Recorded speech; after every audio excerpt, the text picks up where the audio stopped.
Kind of wrapping up, but Ann Coulter, this was wonderful. You wanted to talk about Trump and the wall, I think, really fast, right? Yeah, because I asked her in the break, we talked about Trump. I'm like, I don't know, the wall thing. And she's like, no, that actually makes sense. Yeah, I actually think it's the simplest part of his program. And the one thing we know we'll get with him, Jim was saying, I think correctly, that he's not going to get through everything he's promising. You do have to negotiate. He is a good negotiator. The wall is the easiest. He doesn't need a law passed by Congress. He's commander in chief. It's already his job to defend the borders, point one.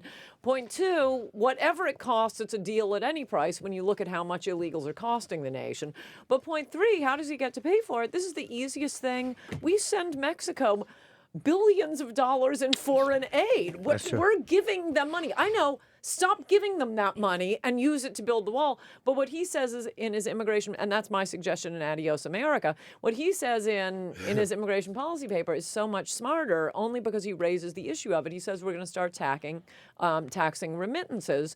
Mexican legals and illegals, especially illegals, send from American dollars back to Mexico $20 billion a year. Wow. $20 billion, which immediately goes into Carlos Slim's pocket. He owns 40% of all the companies on the Mexican Stock Exchange. Right. Who saved the New York Times from bankruptcy? Carlos Slim.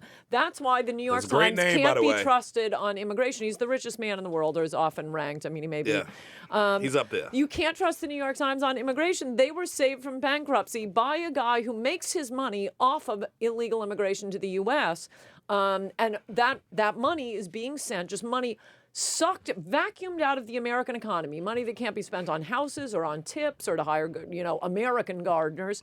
It's sucked out, sent to Mexico, and that's why I'm glad Trump mentioned it in his immigration policy paper, because it gets people aware of something We should tax that the media won't talk about. That should be taxed now. Yeah, well, that's what he says he's going to use to build the wall, plus the foreign aid we send them. That is the simplest part of his program. So basically, one of the ways he'll pay for it with their money is subtracting it. Like, well, we're going to give you $1 billion. The wall costs $500 million, so you get $500 million. So technically, they are paying for it. Right. Okay. Makes sense. That makes total sense.